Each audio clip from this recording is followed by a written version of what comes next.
Live from New York, this is the Harvey Hour. My name is Nathan Harvey. It's great to have you in today on a Friday. As always, I'm joined alongside my dad, Stephen Harvey. How you doing today on this Friday? I'm excited for the weekend.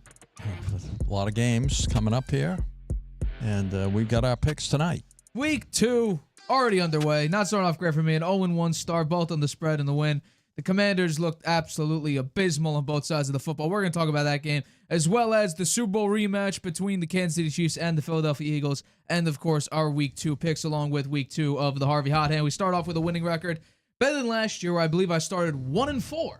Yeah. So we're turning things around here. We're starting off hot, but let's start with our first topic of today's show, which is indeed last night's game, because what a crazy game it was. It was the Green Bay Packers up against the Washington Commanders, and Jordan Love is pretty damn good. QBR so far of a 92.7 on the season. Scale is 0 to 100, so he's been damn near perfect. He has 4 touchdowns, no picks on the season. This game he added 2 touchdowns here and looked really good, but I think the story of the game right now is the Green Bay Packers defense going up against a Washington Commanders offense that's trying to replicate last year's explosiveness and completely shutting them down offensively. This was a interesting game, and I titled it for the clip, Battle of the Best NFC Teams. Well, Green Bay right now is definitely looking like the number 1 NFC team, especially with the Eagles defense faltering a little bit. So I'm going to ask you the question, how impressive do you think was Green Bay's victory over the Commanders last night? No, I like your heading there, sent packing the Commanders. That was the case. My headline was Packers in control all the way, beat Commanders. And my summary is, no magic from Jaden Daniels with a QBR of only 26.9, while the Packers' offense and defense were hitting on all cylinders, looking very fit and fine. Look at the way Jordan Love has started the season. 427 yards of total offense last night. 19 of 31, 292 yards, 2 TDs. Passer rating, 113.9. Not bad. Josh Jacobs, 84 yards on 23 carries and a TD. Tucker Kraft, a rookie. He had 6 catches, 124 yards, 20.7 yards per catch, a TD. Tucker Kraft's not a rookie.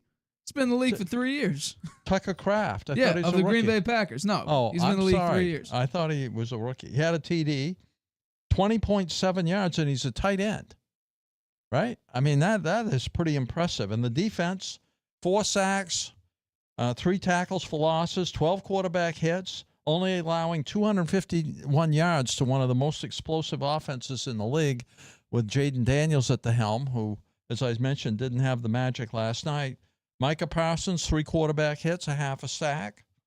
Only 51 yards allowed rushing for only 19 attempts, 2.7 yards per carry for the Commanders, 200 yards passing. But they allowed, the longest pass was only 19 yards. Jaden Daniels did have 2 TDs, but it was basically a dink and dunk night overall. Overall, I'd say a great game, a complete game by the Green Bay Packers. The Commanders, on the other hand, the no magic from Daniels is largely because he had no support. He was sacked 4 times, hit 12 times. No running game, only 51 yards. Passing game was largely dink and dunk, as I mentioned, with no long passes. Defense allowed 427 yards, had 2 sacks, 4 quarterback hits, and 2 tackles for losses.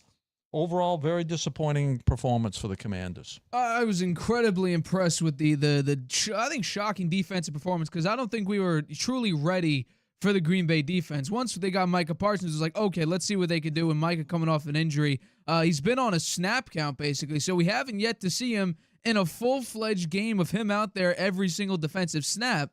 But so far, he's having a massive impact. He had 8 pressures, led the Green Bay Packers in the game with 8 total pressures, 5 hurries, a couple quarterback hits, a half a sack. I mean, he was all over the place when he was out there on the football field. The Washington offensive line could not hold up against this Packers defense. And I will say, I think the coverage was which was most shocking to me, as well as just the lack of explosiveness from Cliff Kingsbury's offense. I think a lot of the plays were very boring, nothing special. Meanwhile, Green Bay's in motion. Green Bay's doing crossing routes, trying to create separation and man defense. Meanwhile, the Commanders' offense is like dink, dunk, run, dink, dunk, run. deep pass that got underthrown, missed opportunities. There was one, he threw it, Jay Nails threw it deep left side near the, I believe it was near the red zone or in the red zone. Meanwhile, I think Deebo Samuel on the crossing route to the right side is wide open. His defender got caught up in like a legal pick play. Deebo's wide open on the right side. If he threw it to him, that would have been a first down and maybe a touchdown. But the Green Bay defense was very, very good, very, very locked down. Keyshawn Nixon had 4 pass breakups. He was targeted 5 times, allowed 0 catches. He was all over the place. Meanwhile, the Commanders' defense was very lackluster. Marshawn Lattimore, their big pickup last year, I believe in a trade with the New Orleans Saints, where was he all over the place? He had the second lowest coverage grade in this game. He got targeted 6 times, allowed 5 catches for 84 yards. He had a 118.8 passer rating when targeted to. Sanistro, as well, 144.9 passer rating. He allowed 1 touchdown. I mean, Jordan Love could do anything and everything he wanted. Tucker Kraft was wide open on a lot of these plays. The Green Bay offense was just very, very explosive. And I'll give some credit to the Washington defense. They had a couple nice run stops. I understand at the end of the game when the defense was so worn out, that's when Josh Jacobs really, came onto the scene, was able to get his 84 yards and a touchdown. But I'll say that ultimately there was no massive explosive runs. It was kind of just death by 1,000 cuts here. Jordan Love, I mean, he was impressive. We might think he might start off slow, and he does have these instances throughout the course of his career thus far where he has these moments of what are you doing? Turnover issues, not great accuracy. But so far in this season, the Packers are rightfully so. I believe they're the Super Bowl favorites in the NFC. Their defense has been incredibly dominant. Jordan Love, like I mentioned in the read of this, has a 92 QBR. Scale is 0 to 100. That's utterly ridiculous. So we'll see how far the Packers can go. But right now, I think it's more so impressive of just what the Packers were able to do the first 2 weeks going up against Detroit, who was an incredibly explosive team last year with Ben Johnson offensively, shutting down the thunder and lightning punch of David Montgomery and Jahmyr Gibbs, and then going up against, a decent, youthful, besides Austin Eckler, who ended up probably tearing his Achilles. He'll probably be out the rest of the year. But having, people are excited about their youth in the running back room, shutting them down completely. And then even when you're blitzing, because against mobile quarterbacks, you blitz, they're just going to run right through your blitz. When they blitzed, Jaden Daniels had 0 scrambles. So able to contain him, able to not keep him out from having these back-breaking runs. It was a great defensive performance from Green Bay. I was more stunned by their defense because week 1, their offense was all right. I think right now their defense, I think, is the story of the Packers so far through 2 games. Not just Micah Parsons. See the Edgar and Cooper, 10 tackles, 7 solos. Quay Walker, 8 tackles, 4 solo. They're well balanced there, and I agree with you. I think the Packers look like the team to beat right now. And one thing I note on the coaching, Matt LaFleur, he went nuts on the sidelines when they snapped the ball and he wanted to on 4th down and he wanted to kick the field goal. He went nuts on the players. So you don't see him. I never see him do that before. He was been more passive, but man, he's in their face. He's a different coach this year in terms of expectations. They interviewed him on the sidelines, and he was very critical of the team. He said, "We missed chances to score here in the first half. We had too many penalties. We can do much better." And he's holding them accountable. Well, I'll also say, speaking about opportunities to score, Washington to end the half, it was over 2 minutes remaining. They just go dink, dunk, run play, let the clock drain out. They had 3 timeouts. It just seemed like they were inching towards kicking a field goal instead of trying to make a play. It was 14-3. They needed to open up the game somehow, and all you're doing is slowly moving up and letting the clock run. They had no creativity, no magic, no Jaden Daniels making a big play. It just didn't happen. They were boring to watch. It was. And I was waiting for the moment. Terry McLaurin having a big play, or Deebo having a great game like he did in week 1, or Jaden Daniels coming out with some explosive plays. And nothing really happened. In fact, the 18 points scored by Washington were the fewest by Jaden Daniels when he starts a game, as well as they accumulated the fewest yards per play, and rushing yards, and first downs with Jaden Daniels as their starting quarterback. So this offense was slow. It was boring. There was no juice to it. And Cliff Kingsbury, we praised him last year for his ability to excel with the rookie quarterback in this offense. And now we're sitting here thinking, where was that? I'm waiting for, the Cliff Kingsbury that we know to all of a sudden come out with this crazy play where, oh my God, there's a guy wide open. Let's make this an explosive play. and it was just dink and dunk, and Jaden Daniels had a lot of underthrown passes. There was no let it rip, let's just see what happens. It was a lot of safe, get it to the running back, get it to the quick comeback route.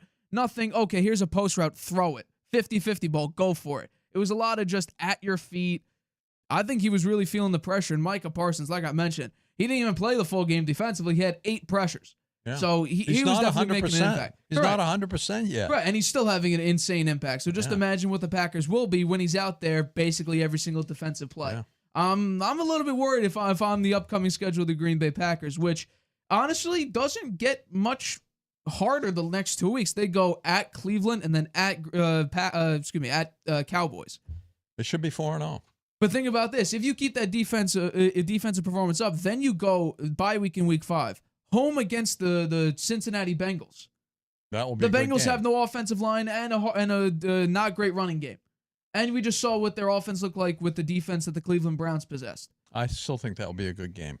I mean, we'll see. It might be an offensive blowout or offensive masterpiece with no defense. Is that at home? The Bengals game is at home. Yes. Bengals are at home. No, Green Bay's at home. Oh, well, I don't know. That might be a loss for the Bengals. Oh, that's what I'm saying. I think there's no offensive line. Joe Burrow, we just saw him against the Cleveland Browns, put up 17 points. Who do they have after that? At Cardinals, at Steelers, home against the Panthers. It could be undefeated through those games.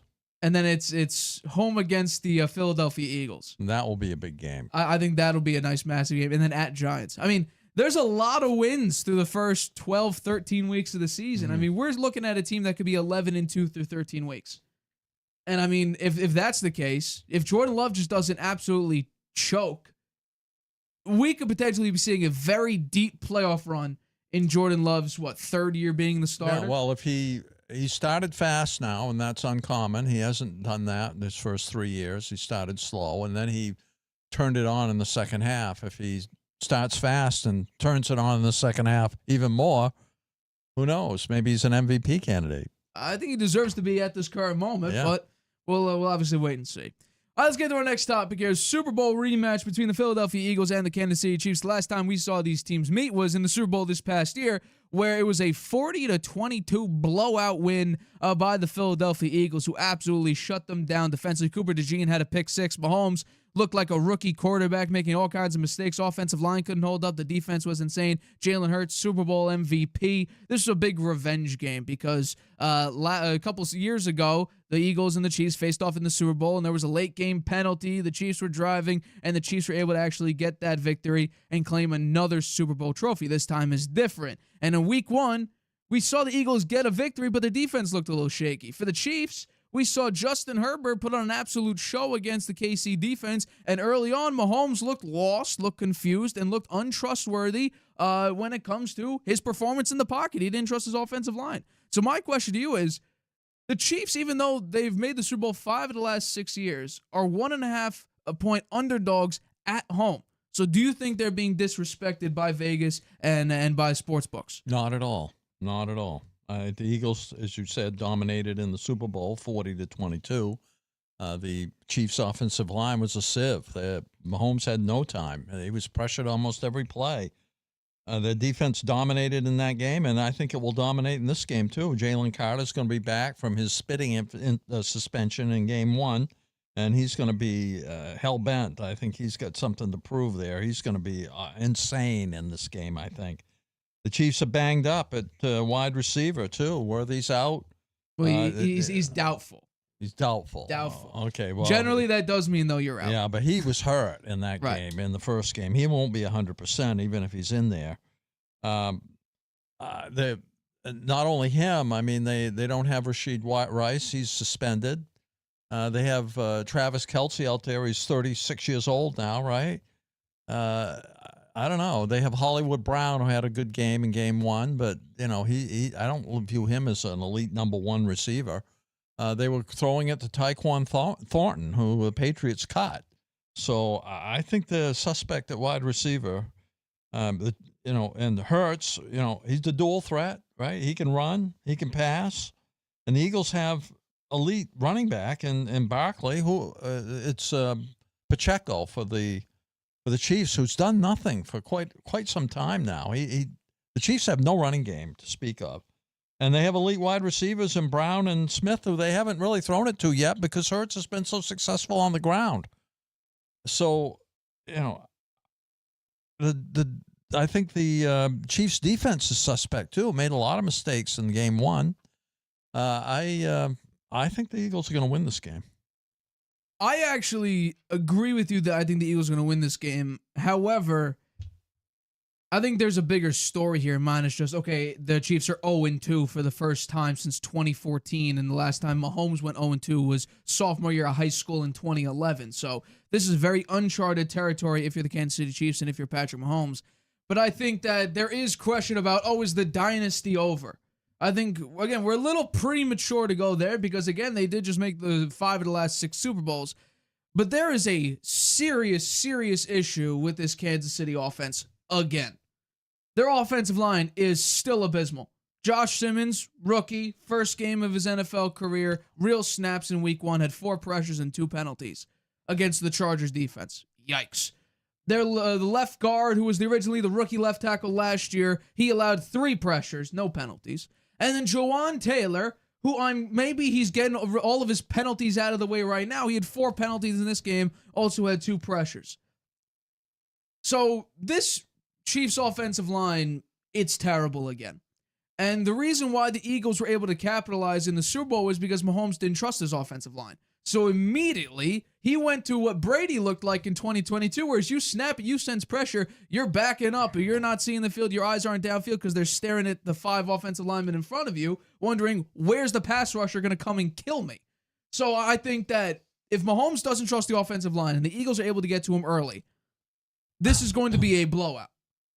I really think we're going to see another Eagles blowout if Mahomes doesn't trust his offensive line, because then it'll be, okay, we have to force checkdowns. Because I can't sit in this, whatever you want to call it, but it ain't an NFL quality level pocket and try to make a big play. So we'll see a bunch of checkdowns, and I think that's where the Eagles are just going to keep guessing. And with Jalen Carter out there to clog up the middle of the running lane, they already don't have a great running game. So to add Jalen Carter back in there just to close it up even more, we're going to see basically an offense that's going to rely on Patrick Mahomes, who can make some crazy plays, who is still a phenomenal quarterback. But I think in this game, going up against that defense, when you just played against them 2 games ago in the Super Bowl and got obliterated by them, and Mahomes looked terrible, and Jalen Hurts came out here with an insane performance, Saquon going, MVP level performance last year, I'm curious to see what this team looks like, because the Chiefs, their defense was very good throughout the year last year, and that's why they were 11-0 in 1-score games, and also Mahomes' magic.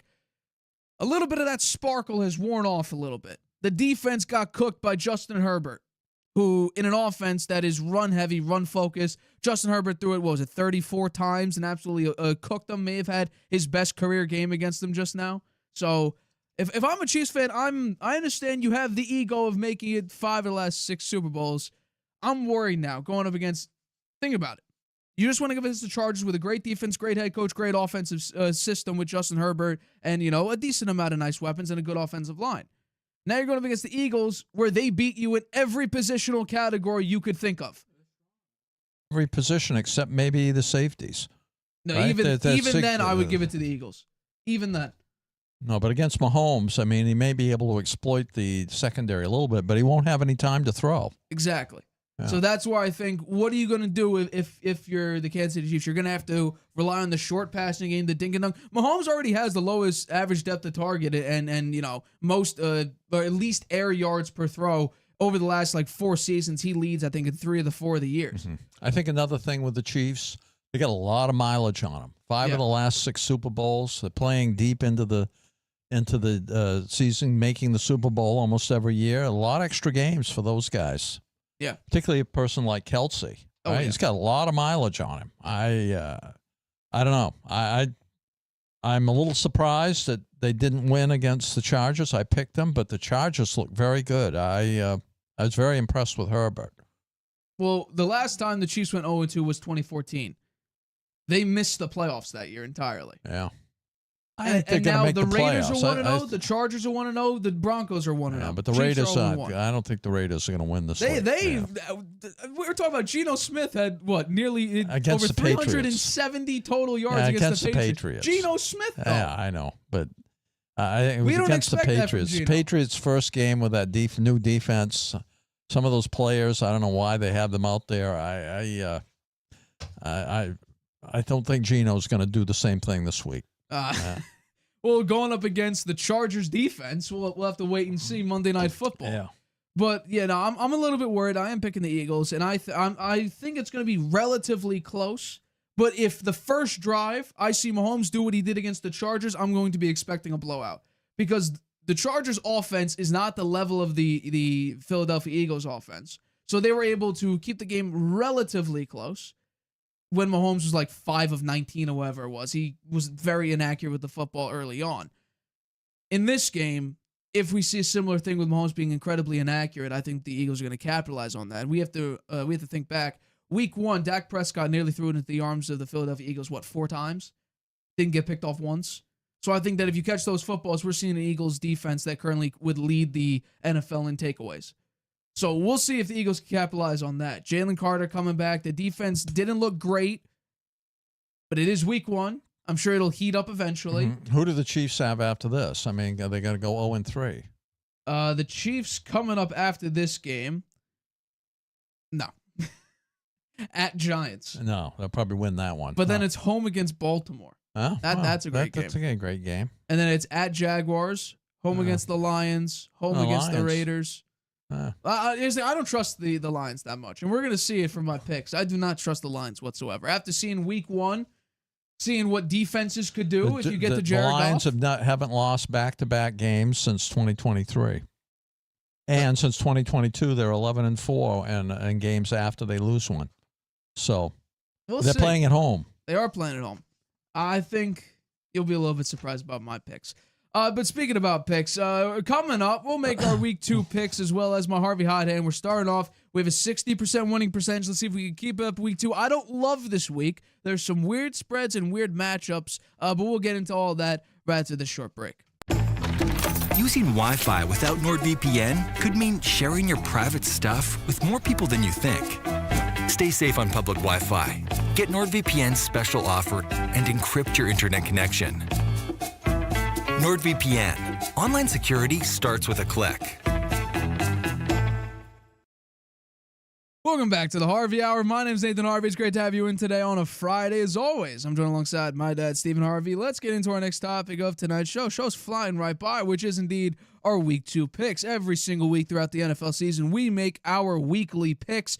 You beat me in the win-loss this week. Point spread, though, not so much. I did beat you there. So we're starting off even throughout. What were the wins, total wins? You were 12-4 win-loss. I was 11-5. You were, I believe, 4-12. You can look at the bottom right of your graphic there. 4-12 in spread. I'm 9-7.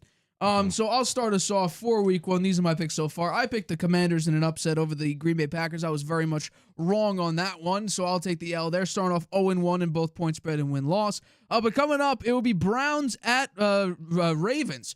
Joe Flacco, another revenge game, playing against his former team. How emotional will that be? I think decently. There was no defense played in week 1 when it comes to the Baltimore Ravens and the Buffalo Bills, especially late in the game. There was no defense being played. In terms of Baltimore, I think it'll be a little bit different. The offensive line wasn't great in week 1 for the Baltimore Ravens, and the Browns, their offense was what we expected. Not good whatsoever. Their defense, though, was very good against a bad offensive line. So I do think that in a divisional game this early on, the Browns looked all right. Their defense looked really, really good. I think we'll see, I can't believe I'm calling it relatively close, but an 11.5 point spread, I do not think that they'll cover. Technically, it's a blowout. 10+ points is generally considered a blowout.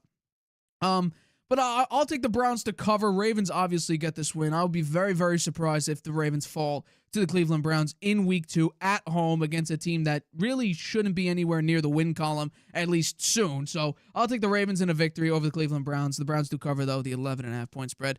The next one, the Rams at the Titans, 5.5 point favorites on the road. The Rams are. a little bit surprising. Offensive line is banged up still for the Rams. That's going to be an issue. But Matt Stafford was one of the highest, if not the highest graded passer in week 1, which was surprising. But the offense didn't look great. I think they scored on their last drive of the half and last drive of the first half and the first drive of the second half. So the offense still needs to work out some stuff, but you have a brand new wide receiver too. The offense needs to get going. The defense, though, is what I think is really going to allow the Rams to come out on top and cover the 5.5 point spread, because we just saw what the Denver defense did against the Tennessee Titans in week 1. It was really, really impressive. And I think the Rams have a similar level of play defensively. We're seeing a great pass rush still, great defensive coverage. C.J. Stroud looked like he was in another slump again. He had a sophomore slump last year. Will we see a junior year slump this year? Week 1, it looked kind of like that. I think that the Titans don't have a lot of talent really offensively. This is basically a scrap year unless Cam Ward could shock all of us. I love Cam Ward. I think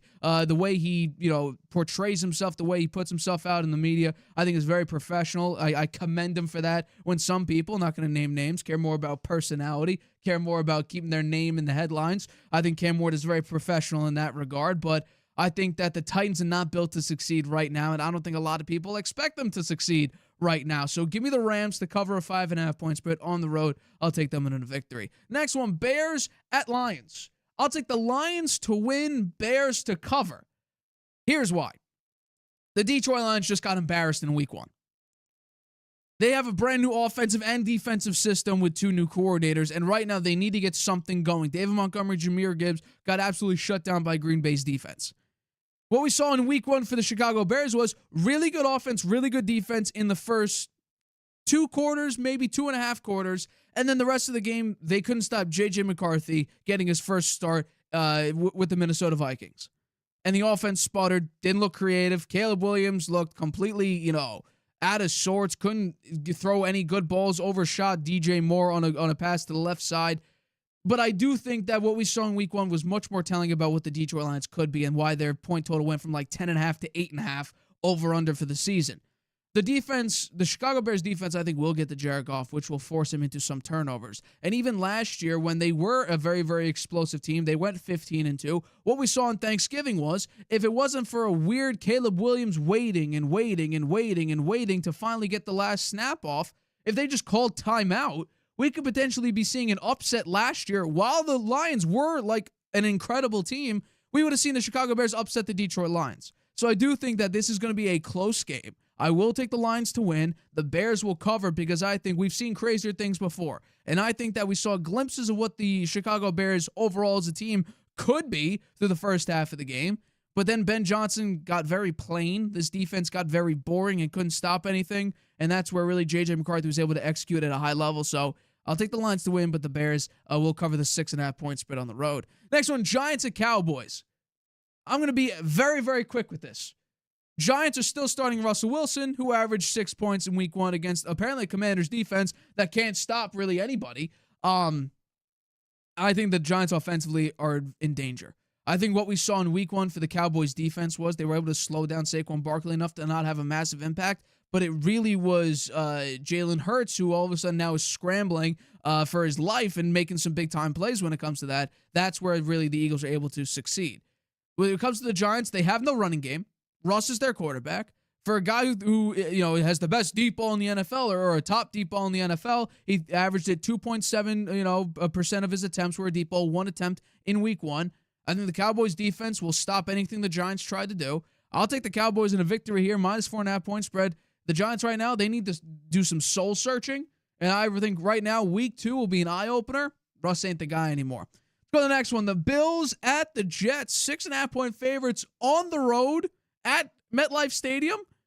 Give me the Bills to win, but the Jets to cover. I was stunned, absolutely stunned with the way the Jets performed in week 1 against the Pittsburgh Steelers, which is a defensive team, and Justin Fields looked like a top-tier quarterback in the NFL with the amount of touch he had on some of his deep passes and the connection he has already early with the New York Jets and Aaron Glenn's team.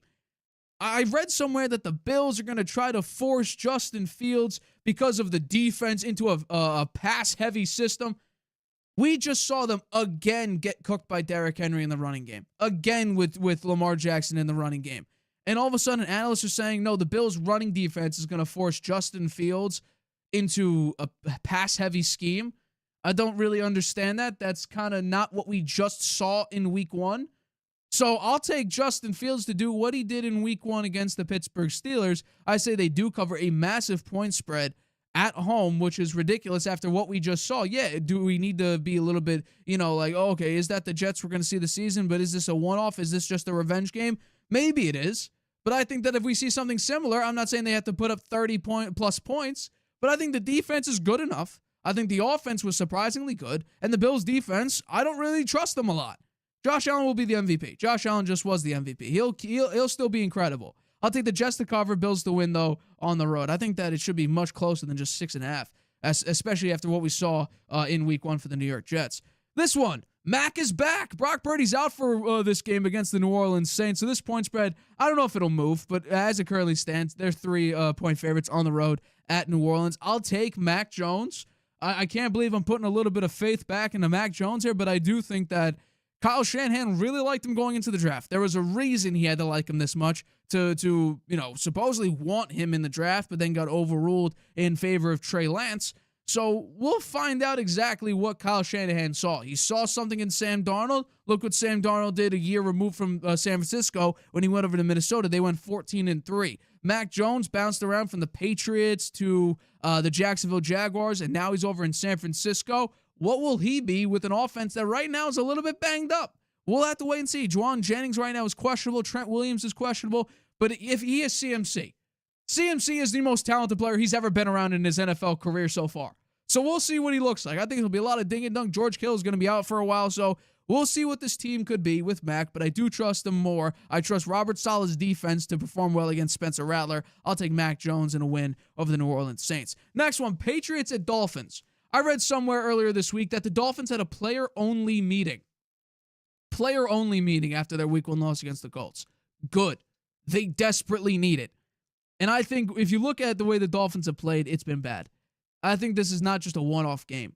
I think we'll see more bad performances, but going up against a New England team with some of their top defenders out, like Keon White and also Christian Gonzalez. By the way, Christian Gonzalez hasn't practiced since like July. I think this is going to be an interesting game. I think this will be very low scoring regardless, and I don't think that it'll really be a defensive thing. I think it'll just be the offenses are so poor that there just won't be any points put up. I think the ball won't be able to move very well.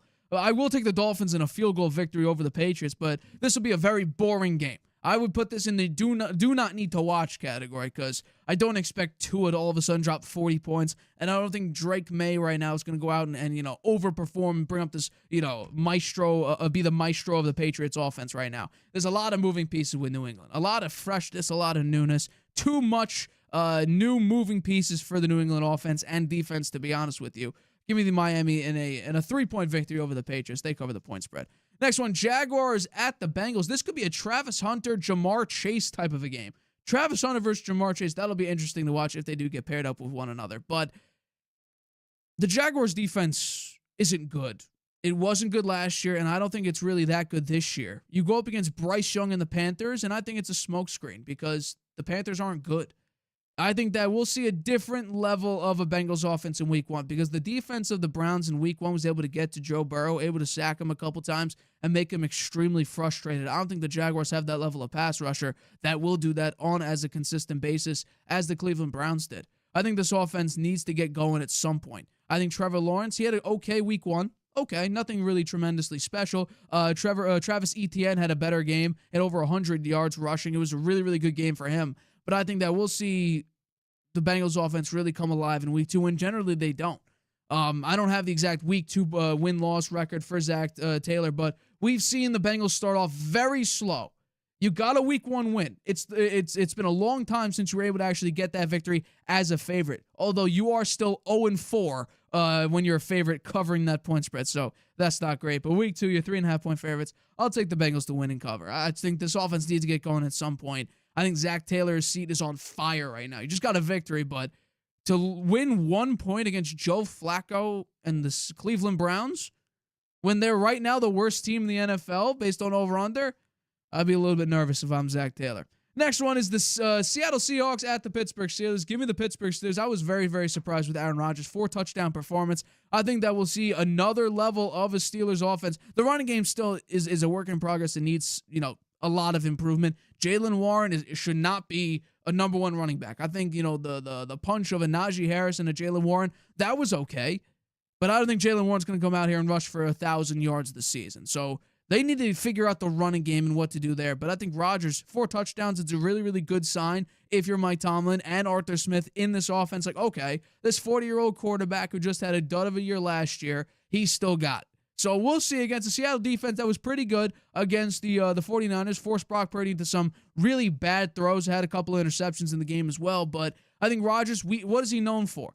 If the Seattle Seahawks are trying to capitalize on Brock Purdy's turnovers, the one thing we know about Aaron Rodgers is he has the best touchdown-to-interception ratio in NFL history. So I think minimize the turnovers, create opportunity. Going up against the Jets, he had a really, really good performance, capitalizing on the weaknesses. I think that Rodgers will do the same thing here. Give me the Steelers at home to cover the 3-point spread. Next one, Broncos at Colts. I really like Daniel Jones in week 1. It was very impressive. It was actually what I kind of thought it would look like. I didn't expect them to put up 33 points in week 1, but it was very, very similar to what I thought. Pittman's your wide receiver 1. Let's get him the football.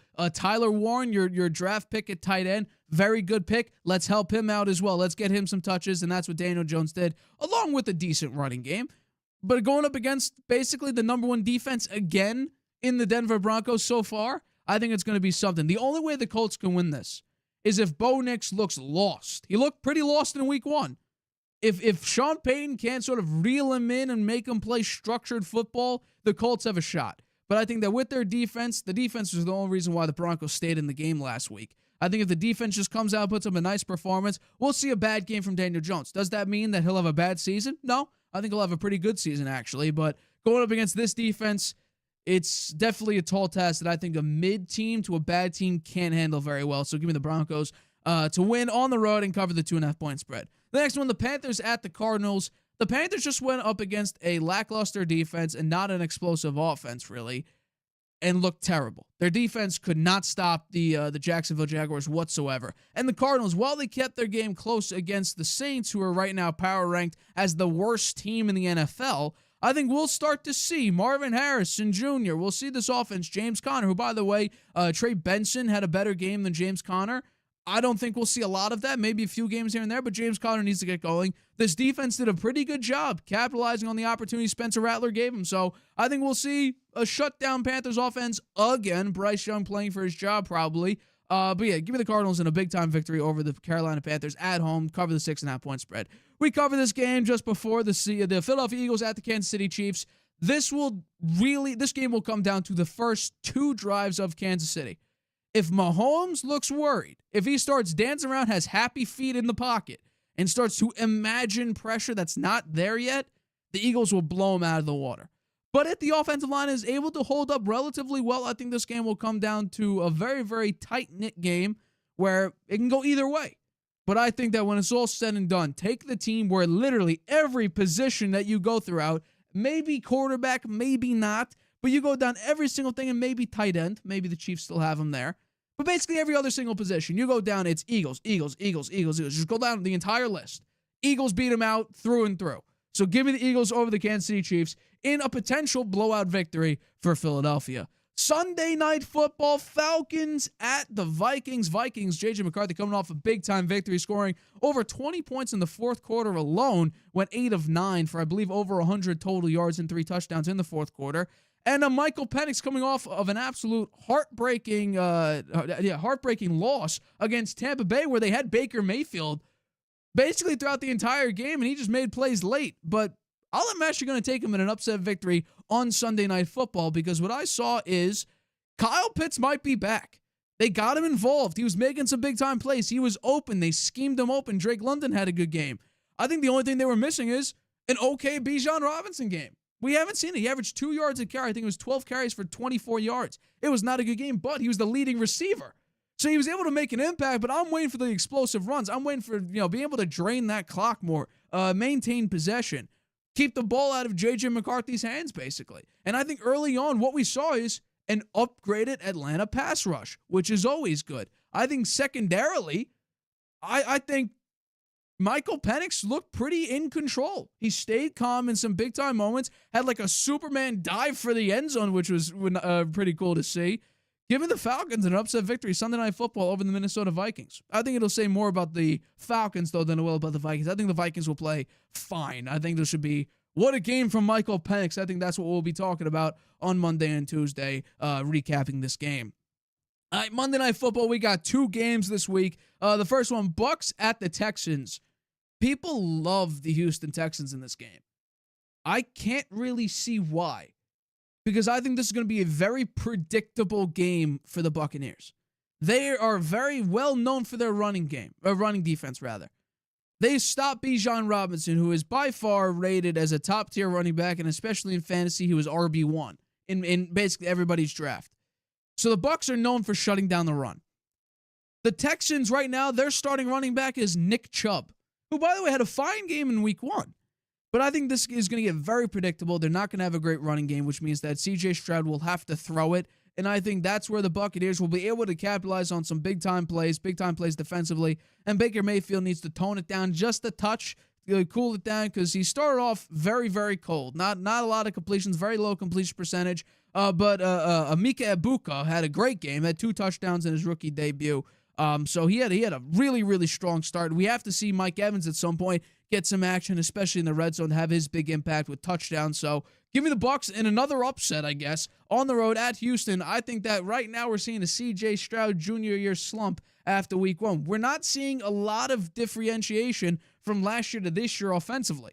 So does that mean that things need to change? The offense needs a little bit of a reboot? Maybe.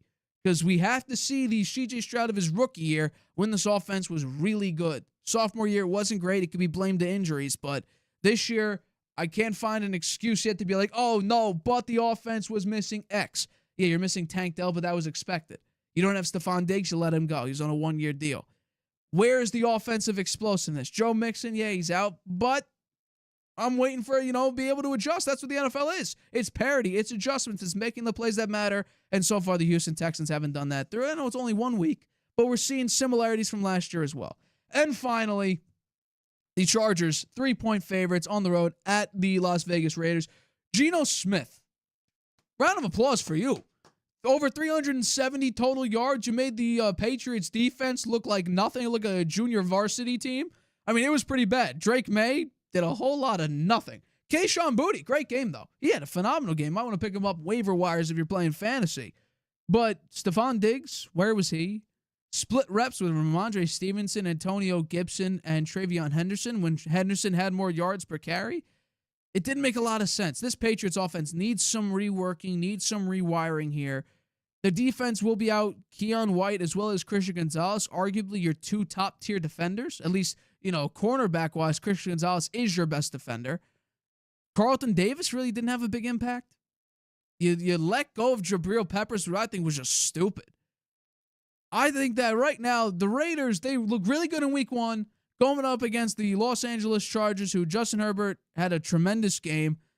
The defense was really good against Patrick Mahomes. I think we'll see a very nice victory for LA. Give me the Chargers, and they'll cover the point spread. They win on the road. I was going to say blowout victory. I'm feeling blowout for this game. But yeah, those are my picks for week 1. Let's hopefully let's beat you in win-loss. That's what I'm hoping for always. Let's get a nice hard-fought victory in the win-loss category. Yeah. One thing I want to ask you before I get into my picks. Sure.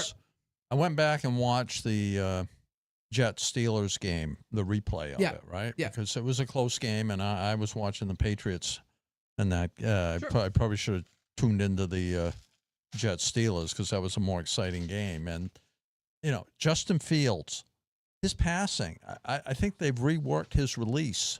Okay. His throwing motion is more compact, and he's throwing a laser. Yeah. Did you notice that? Well, no, Yeah, that's he's throwing a laser, had no and he's touch on the very, football last very year. accurate with it, too. Yeah. I mean, his passing looks so much better. I think maybe there's some coaching that was happened there that worked with him to make his passing game better. I mean, if he can keep this up, if he can upset the Buffalo Bills, he'll be the toast of New York. I He'll think be the toast of New York. I think it'll be very, very shocking if I don't think it's going to happen. By the way, Justin Fields, who everybody respected with his athleticism, but we saw last year he didn't quite. There were a lot of throws that he missed that were like you're that close, but you just didn't have the touch on the football. And some of the throws he made to Garrett Wilson and some of these, they were very nicely thrown footballs. So I don't know if this is just the Justin Fields that we saw, or if it was just the Steelers defense not quite there yet. They're missing Minkah Fitzpatrick. He's over in Miami now. So could it be that? I think you go up against the Buffalo Bills and all of a sudden we see the same Justin Fields. It's like, oh, okay, so now it's like the Geno Smith, maybe Sam Darnold thing where it's like, just give him a little bit of time, put him in a system that works for him, and all of a sudden now you can flourish. He was helped by the running game too. Having Breece Hall, Braylon Allen out there. If they got the running game, they keep that going, that helps him out a lot too. But I was impressed with Justin Fields. I think that I like Justin Fields. I thought he got shafted with the Steelers. They may ultimately wish they'd hung on to him. We'll see what happens. I think, and we talked about this months ago when we were talking about the coaching change, but the Jets, when they fired Nathaniel Hackett and that whole offensive system, which was just a massive mistake, it really tried to cater to Aaron Rodgers. They signed Tanner Engstrand, if I'm pronouncing it right, Engstrand, who is the pass game coordinator for the Detroit Lions. I think that might be where the coaching comes from. You get Aaron Glenn over from the Lions. You get the passing game coordinator from the Detroit Lions, who we saw them a couple of years like, this offense is really good. Learning from Ben Johnson, who was the OC. Jared Goff was very effective with the football as well. I think we're seeing the effects of sort of, a Dan Campbell tree? Can we even start talking about that now? A Dan Campbell coaching tree? Do you think Buffalo's defense is as good as the Jets? I think there are weaknesses on both. I mean, I'm sorry. Do you think Buffalo's defense is as good as the Steelers? I think there are weaknesses on both. I think if you're able to... if you think they're kind of even, then maybe Justin Fields has a great game again. I think that they're relatively even. They didn't play so well last week. I mean, you're going up against the Baltimore Ravens. It was like a sieve. You're going up against the Baltimore Ravens. I don't know how many defenses are going to really shut them down. I think it gives the Jets some confidence that they can run the ball against 100%, Buffalo. 100%. I completely agree with that because they couldn't do anything against Lamar and Derrick Henry. So we'll see. Well, nearly 200 yards rushing for Derrick Henry. I know. He had one fumble, but he had 2 rushing touchdowns at the end of the game too. So we'll see. Breece Hall, Braylon Allen, Justin Fields, all mobile. We'll have to see. I think it's going to be a very, very good game. 6.5 for a team that just went up against Aaron Rodgers and nearly won. I think the only way the Bills cover this is if Keon Coleman is 1-on-1 against Brandon Stevens. If that is the matchup, Keon Coleman's going to have 150 yards receiving and maybe a few touchdowns. Because Keon Coleman's only a second-year player. Right, but Brandon Stevens is that bad. The only reason why the Steelers were able to actually come back in this game is because he kept getting cooked by Calvin Austin. You can't have that happen. And I think if you go up against Keon Coleman 1-on-1, Brandon Stevens, I think the Jets, they're going to be some very, very frustrated Jets fans and Jets coaches because it's bad. I thought it was a terrible pickup for the Jets in the offseason, and right now, so far, I'm 1-0 with that prediction so far. No, I think Josh Allen's the difference in this game and the Jets game. Yeah, he looked like the MVP again. So far, week. I agree with you. And Buffalo's, resilience, hanging in there when they could have easily given up when it was 25-14. 40-25. Yeah. I think that to me, that showed a lot of character. Yeah. I agree. All right, let's get into your picks. You beat me in the win-loss. I did beat you in the point spread, but... You killed me in the point spread. I did terrible. I'm disappointed. It's going to be hard to catch up. You had some weird point spreads, covering a 3-point spread or something like that. 3.5 point spread, rather. I have a long way to go to catch up now. Yeah. But win-loss I'm happy about, and I think the win-loss I should do pretty well. And I'm off to a good start with the Green Bay game. I got that. So that's a good way to get going here. And Browns, Ravens, I agree with you, but I do think that the Ravens are going to cover. You got Lamar Jackson, Derrick Henry, and Trey Flowers. And the offset for the Browns is Joe Flacco, this guy named Sampson, who I'd never heard of, is running back, and Jerry Jeudy is the wide receiver. That is that's like a very, very disparity for offensive talent. The Browns defense, I don't think they'll be able to stop the Ravens, who scored 40 points against the Bills, and they look good doing it. The Ravens, looking to rebound after the collapse against the Bills. There, they've got that they're tainted by this fourth quarter collapse that they've been having. That goes back to last year, and to start the season that way and lose that game when they were so far ahead, I was shocked. I don't think they're not going to let it happen this time. It's just a matter of the point spread, and I think they're going to be so upset, and they're playing at home, that they will cover that 11.5 point spread. Rams versus Titans. I see the Rams defense basically the same caliber as the Broncos, and the Broncos have a great defense. I think it just makes it another long day for Cam Ward. Sacked 6 times last week and pressured on 50% of his dropbacks. I see that happening again this week, and I feel sorry for him, because go up against these maybe the 2 best defenses in the league 2 weeks in a row when you're a rookie. That's tough. The Titans defense, it's pretty capable and a good defense, solid defense. But I don't think it's going to be able to stop Stafford, Nakua, Adams, and Williams. That's a pretty dynamic foursome who the Stafford and Nakua looked very good last week. And Nakua's a gamer, man. He got hit and cut his head wide open, the bleeding all over the place. They stitched him back up, and he went back out in the game, made some big plays. That guy's really a real gamer. And Matthew Stafford not playing in the preseason at all because of his disc in his back problem. To come out and have a game like he had, as you said, he was the highest-rated passer in the league last week. That says something. So I like the Rams. I picked them to be a playoff team this year. I think they're going to beat the Titans, even though they're playing on the road. The Bears versus the Lions. And these games have been close. Last year, Bears-Lions was close both games. And as you said, the Thanksgiving Day game, the Bears should have won that game if it wasn't for the clock mismanagement at the end. The Lions, as I mentioned, the only NFL team not to lose back-to-back games since 2023, and 11-4 since 2022 after a loss. The Bears, they have many new players on offense, so I don't think they've gelled yet. I mean, they had a nice drive in the beginning of the game last week against on Monday night against the Vikings. But the Vikings, they caught on to what the Bears are doing, and after that, they really couldn't do much of anything.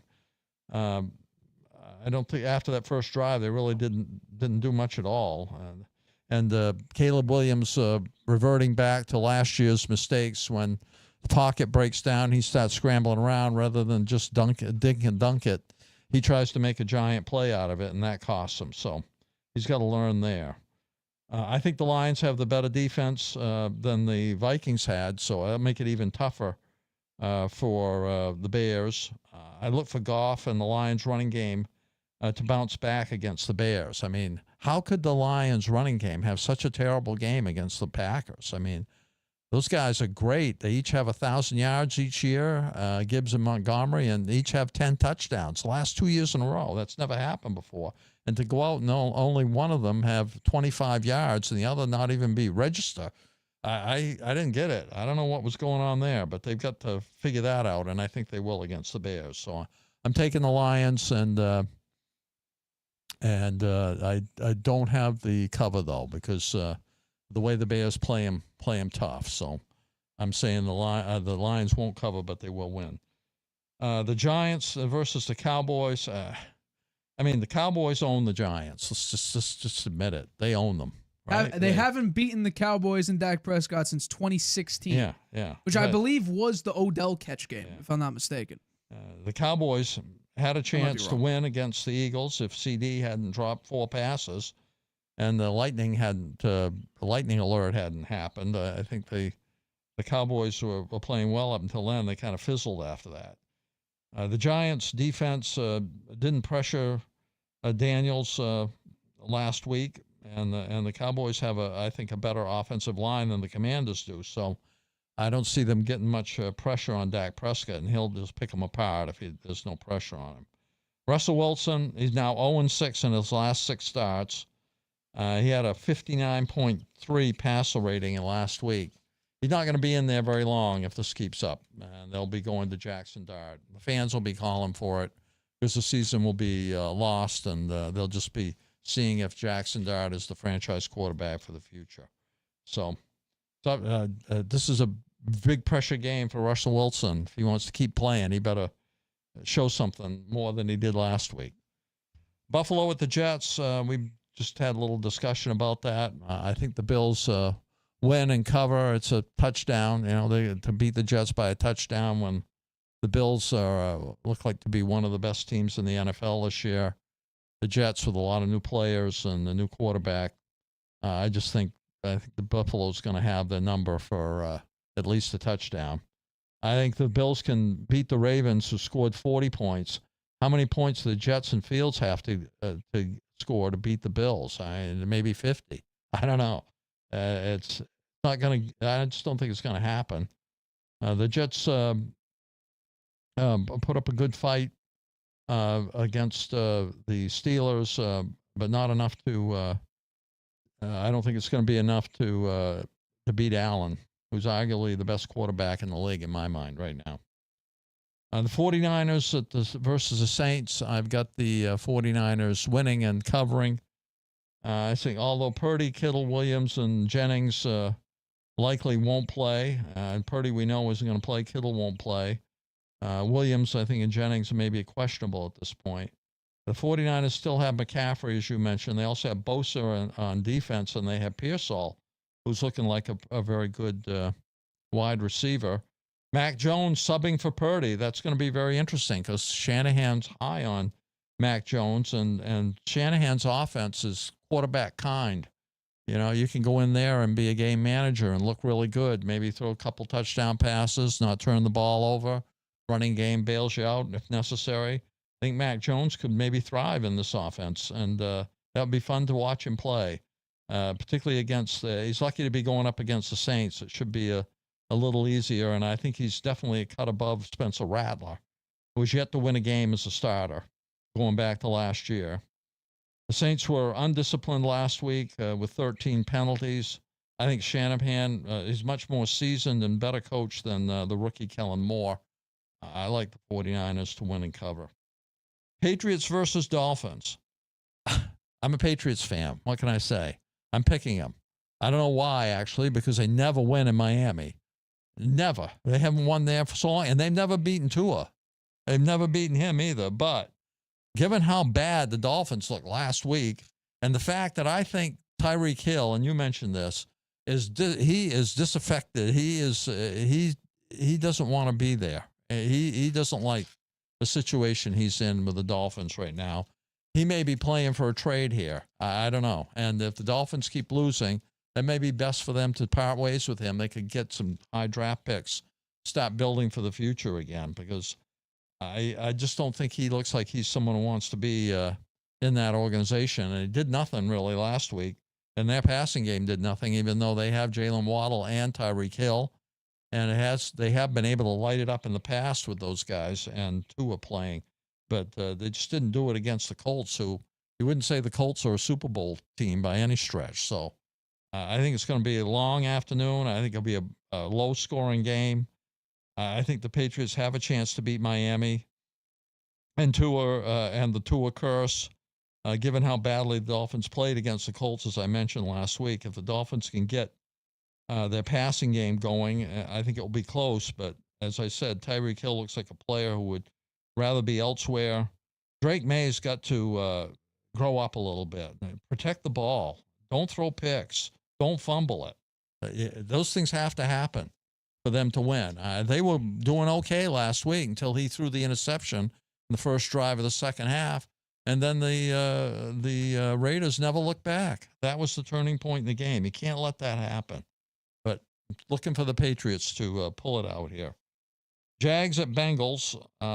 The Bengals at home, I think that's important. I think they'll improve over last week with Burrow, Chase, and Higgins playing more like they did in the second half of last year than the game last week when they were terrible. And Chase, he did nothing, and that was a huge surprise. I don't think ATN, the running back for the Jaguars, is going to have 143 yards this week. And I think Trevor Lawrence probably throws a pick, maybe two. Moving along, so I've got I take the Bengals and they'll cover. Seahawks versus the Steelers. The Steelers at home, coming off that big win against the Jets. DK Metcalf facing his former team. Sam Darnold playing like he did when he was playing for the Jets. Aaron Rodgers looking like he has found the fountain of youth. And the Steelers defense with T.J. Watt. I think it's just too much for the Seahawks. I think the Steelers go 2-0 and the Seahawks 0-2. Seahawks have a decent defense, but is it as good as the Jets? Maybe similar. Aaron Rodgers was able to throw 4 touchdown passes last week. Maybe he's found it again, and he looked like he was having fun out there. And who knows? Maybe he was a really good pickup for the Steelers, and we'll get him into the playoffs this year. Broncos versus Colts. This is a close one, Nate. I don't know. I think the Broncos. I think it's going to be a close game, and I think Bo Nix shaky in week 1, 2 picks. Daniel Jones looked like an All-Pro. I think the Colts have a strong running game, right? They have Jonathan Taylor. But I think the difference here, and the reason I'm picking the Broncos on the cover, is the Broncos' elite defense. And that will be more than what Daniel Jones saw last week, particularly against Miami. He's going up against probably one of the best defenses in the league. And, he's going to be dinking and dunking a lot more, and he's going to be under a lot more pressure. So I like the Broncos to be able to cover and win this game. Panthers versus the Cardinals. I think Bryce Young is tougher to defend than Spencer Rattler last week, but maybe not by much. The Cardinals are at home, and they have the talent on both sides of the ball more than the Panthers, I think. The Murray to Harrison connection should continue to improve. It was pretty good last week with a touchdown. I think the Cardinals have strengthened their defense a lot. It showed up last week in the offseason when they added Sweat, Tomlinson, and Campbell. Panthers defense has 6 new starters and gave up 143 rushing yards to ATN last week, so that wasn't a good sign. So they still got a long way to go. And Bryce Young, come on, you got to be more competitive than just saying at the end of the game, hey, it's only week 1. We'll go watch the tape and figure things out. That's not, should say, hey, we lost the game. We can't let that happen. We got to be in there. We got to fight harder. I don't like that. His competitiveness doesn't seem to be what it should be to me. Eagles versus Chiefs. We talked about this game. The Eagles dominated in the Super Bowl game. That wasn't so long ago. The defense dominated, and Carter's back now after his 1-game suspension with, I think, something to prove here. He's going to be, I think, an animal out there in this game. The Chiefs are banged up at wide receiver, as we talked, with throwing to Tyquan Thornton, who was cut by the Patriots. Hurts dual threat in the running game, the passing game. The Eagles got the elite running back and the elite wide receivers. I don't know why people wouldn't think they were going to win this game. I do. And cover as well. The Falcons versus the Vikings. I think McCarthy showed me he can weather adversity and bounce back from a poor performance in the first half where he only had 48 yards passing to lead the Vikings to a victory with 3 TDs, 1 running and 2 passing late in the game, which was a huge confidence booster for him, I think, and for the team. I think they'll only get better once McCarthy to Jefferson connection starts clicking, and I think you'll see some of that this week. Penix played well last week. As you say, he's been unlucky, right? It's a couple of games have gone into overtime in past year, and he hasn't won a game yet as a starter. But the Vikings, and they could have won last week if it wasn't for Koo, he not being able to tie the game with a chip shot field goal he couldn't make. I think the Vikings defense is much better than the Falcons defense with a great blitz package, which will be a problem for Penix. It'll be the first time I think he sees something like what the Vikings can bring. I think the Viking coaching is better than the Falcons as well, so I like the Vikings to win and cover. Bucks versus Texans. I think this one's going to be very close. For the Bucks to win, I think Baker Mayfield's going to have to play a lot better than he did last week. He's got to play the whole game, not just at the end. I think it'll be tough because Tristan Wirfs is still out, as well as Jalen McMillan. I think the Texans defense too, with Anderson, Hunter, and Stingley, is much better than the Falcons was. I think it's going to be much tougher for Baker Mayfield this week. Texans have their own O-line problems for sure that are carrying over from last year. They need to get Nico Collins involved. He did nothing last week in the offense. And they need to project C.J. Stroud better to get the running game going with Chubb. And so this one's a really close one, tough to pick. I'm picking the Texans mainly because they're at home and mainly because their defense is so good. The Chargers and the Raiders. The Chargers look to me like a team to beat. They look like they could compete for the Super Bowl this year. The way they played in Brazil against the Chiefs, they really look like they had a lot of confidence. Justin Herbert playing like an all-pro, outplayed Mahomes in this game. They had that impressive win in Brazil, and Justin Herbert throwing for over 300 yards. The defense controlled Mahomes, which is good. The Chargers will be much more competitive. I think there'll be much more competition for the Raiders than the Patriots were, and Geno Smith will be under a lot more pressure. So I like the Chargers to win and cover, and those are my picks. I have one question for you. Sure. In 2024, when we did, some quarterback picks, you had Bryce Young as your bounce quarterback, the number one bounce quarterback. Yeah. Did he bounce back? I think didn't he bounce? No, he bounced. My question is, did he bounce back to 2023? Because he looks horrible right now. Oh, right now, yeah. He bounced. He did bounce in 24. He did. But 23, he was horrible. Right. Well, right now, did he bounce back? Now he's bounced back to being what he was in 23, at least in game one. He's got to come on, Bryce. You can play better than this. You got to have that mindset. Get that mindset, guy. You got to have that. That's what you're lacking. It's a mental thing. You got to go out there and use that talent you've got to play like you did at the second half of last year. It was impressive the second half of last year. Yeah. I mean, he got benched. He came back and he looked confident. He brought the Eagles down to a nip and tuck game, and we're that close to upsetting them too. I know. So I mean, he has it. Just a question of can he capitalize on it. My favorite topic of the show, as I always say, is the Harvey Hot Hand. As I always do the intro, if those who don't know what the Harvey Hot Hand is, it's where I pick the 5 games that I think you should bet on if you are sports betting. Made some money last year and the year before. We haven't had a negative year yet. We start off 3-2 on the year so far. It was pretty good, pretty okay. We were that close to going 4-1 if the Denver Broncos just decided they were right there. Just go a little bit closer, kick the field goal. We would have covered. We didn't, though. I can understand why. But speaking about that game, let's begin with the first pick of the Harvey Hot Hand of week 2 with Broncos at Colts. Give me the Broncos here to cover 2.5 points, but I think this will all be about the defense. Last week, the defense absolutely shut down anything Cam Ward and this Titans offense tried to do. They currently lead the NFL in yards per play allowed at 2.4, third down percentage at 14.3, sacks at 6, and QB hits at 14. That's what they did in week 1. Absolutely shut down anything that this offense of the Titans tried to do.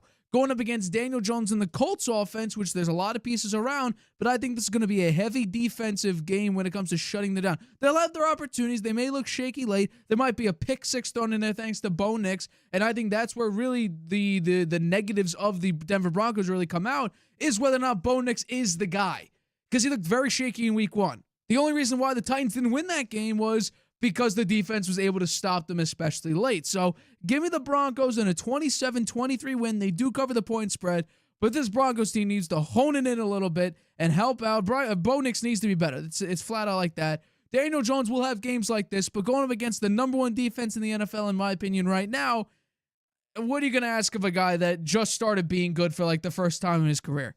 Give him a little bit of breathing room. I'm giving him breathing room, which means everybody out there should. I've been very hard on Daniel Jones. I think this is basically a throwaway game. You're probably going to lose. Give me the Broncos 27-23 over the Indianapolis Colts. They cover the 2.5 point spread. The next one. Panthers at Cardinals. Give me the Cardinals here in a win and a cover as well. Bryce Young, we just talked about it. He's that close to getting benched. He's that close to basically being a career backup. He is right now that close to getting put into the Jamarcus Russell conversation. I think he's already basically in it, but it's just a question of who's actually worse. We saw some talent for Bryce Young, so maybe he is better than Jamarcus Russell, but week 1 against the Jaguars defense that the past couple years hasn't been good whatsoever, and he puts up a dud of a performance. The defense for the Panthers didn't actually help him out really at all, and I think it's going to be similar. The Cardinals game was a little bit too close for me. We did pick them to cover the 6.5 point spread last week, and they were able to cover against the Saints team. I think the Panthers, I don't know what they are in the power rankings, but the Saints are dead last. I know that for a fact. So if the Panthers are 30th or 31st, we should see a similar output. They're 30th, so we should see a similar output for the Arizona Cardinals offense, which didn't even really get going. Trey McBride didn't really do too much. He was okay. I have him on my fantasy team. He did enough. Marvin Harrison Jr. didn't do all of that. We saw Trey Benson have a great game, and James Conner's the number 1 running back. What will we see in week 2 against a team that isn't good whatsoever and just gave up 100-plus yards to Travis Etienne? I think we'll have a really, really good game for Kyler Murray and the Cardinals. Give me a 24-14 win over the Panthers. They cover the 6.5 point spread. The next one. Giants at Cowboys. Give me the Cowboys. Point spread cover. Easiest pick of the week for me. The Giants right now have no running game. None. Where does Russ excel with? A running game and also a really good defense. They should have half of that. I think right now what we saw is, and I saw it in week 1, we saw Jaden Daniels not look great like we did last year. And it's like, okay, well, is it just the fact that it's week 1? Is there some rust? No, as we learned in week 2 is, well, maybe it's not all that anymore. So I think we'll see a Cowboys defense that I think surprised a lot of people, including myself in week 1, basically doing a really good job against Saquon Barkley and a really good job on both sides of the football. That's like, okay, is this Cowboys team underrated? Do we need to look at them at a different light? I think that right now we haven't seen the Giants beat them in nearly a decade when Dak Prescott's the starting quarterback. So I think that the Cowboys will continue their success over the Giants. Give me them in a 20-10 victory. They cover a 4.5 point spread. I think right now we're looking at a Jackson Dart, Jameis Winston situation in very, very short order here. Give me the Cowboys in a big-time victory over the New York Giants.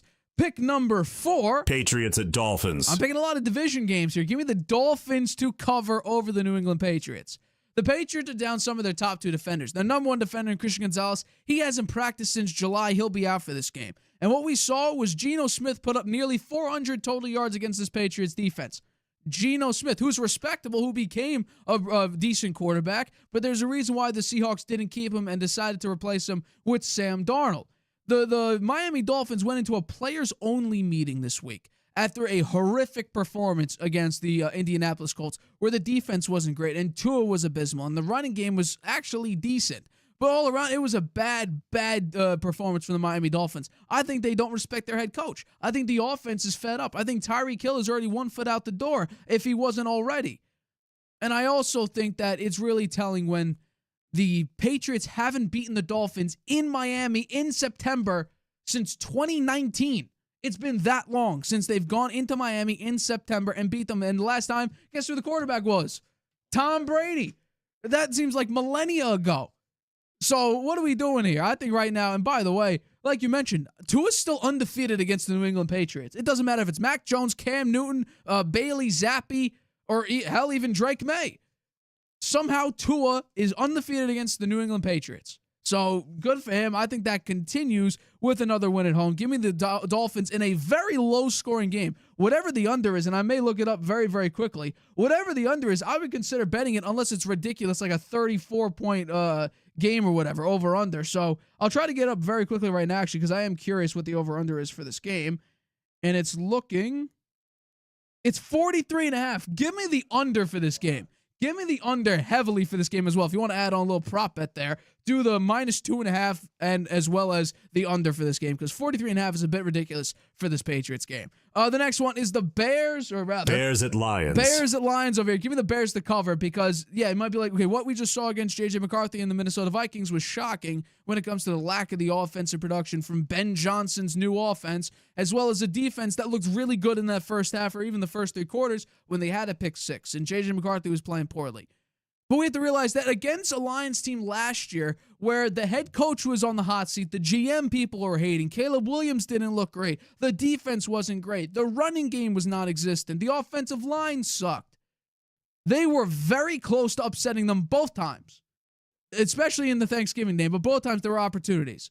So imagine what the Bears defense, which looks really good, and the offense had definitely moments of really, really good play and efficient play with Ben Johnson running the offense. what could they look like against a Lions team that has 2 new coordinators, that if you get pressure on Jared Goff, it looks surprisingly bad when the Green Bay Packers are able to stop David Montgomery and Jahmyr Gibbs. What could the Bears do to capitalize on that? Now, I'm saying the Detroit Lions still win this game here. I think it's closer than 6.5 points for the Chicago Bears, who already was that close to beating the 15-2 Lions of last year. We're that close. If it wasn't for Caleb Williams waiting and then snapping the ball and having like a stupid throw to Roma Dunze, just as sort of a Hail Mary throw. And people could blame Matt Eberflus. I'm sort of putting a lot of the blame on Caleb Williams because he was just everybody was set.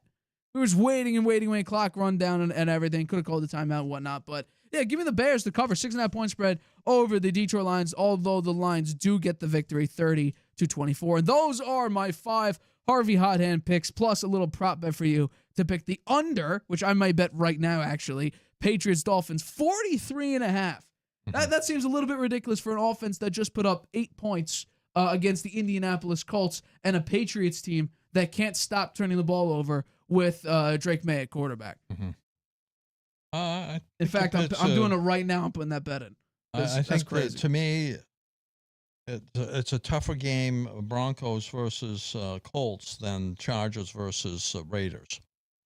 I think Chargers would be an easier bet. That would have been my 6th pick, because now Brock Bowers hasn't practiced, and he'll probably be out for this game as well. So that, to me, would be an easier one than to cover than the Broncos Colts. Okay. And also, did you have the Titans covering against the Rams? I did not. I have Rams minus 5.5. I mean, the Rams are number 7 in the power rankings. The Titans are 28th. I don't want to bet that. The offensive line is still banged up. The defense is great. That might be a late pick if you want to bet that, but no, for me, I think really the one that I'm the most nervous about is probably the Cardinals one. Really? The reason why I say the that Panthers are ranked 30th in the power rankings. Right, and the Saints were dead last. 18. The Saints at one point in that game led. They were up like, I think 10-3 or something like that. So they had an opportunity if they just kept the momentum up to maybe pull away from that, and they just weren't able to because they're not a good team. So if the Panthers could just hold on, maybe it's a 4-point win for the Cardinals instead of a 7-point victory. I'm saying the Cardinals do something here because what we saw from the Panthers in Week 1 against a bad Jacksonville defense. Some people say the Cardinals are a playoff team. So I don't see that personally. I think Kyler Murray, if he can play to his potential and play consistently and get that connection going to Harrison, then I do think I think that they have a pretty easy time with the Panthers. But to me, the Chargers against the Raiders, I think that's only -3. I'm surprised by that. I would think the way the Chargers play. I would get the 3-point spread bet in now with Brock Bowers because he didn't practice. So my guess is he'll be out. I'd probably get the bet in right now because the money lines are only -175. Well, why don't you take 6 games this week and put that one in there too? Yeah, no, I'll do that as an extra there. If you want to bet Chargers -3 on the road, I'm do that as well. Monday Night Football. All right, and also, by the way, they're on extra long rest because they played Thursday. Yeah, that's right. Yeah. No, Friday. Friday. But still, Friday to Monday. That's basically a Thursday to Sunday.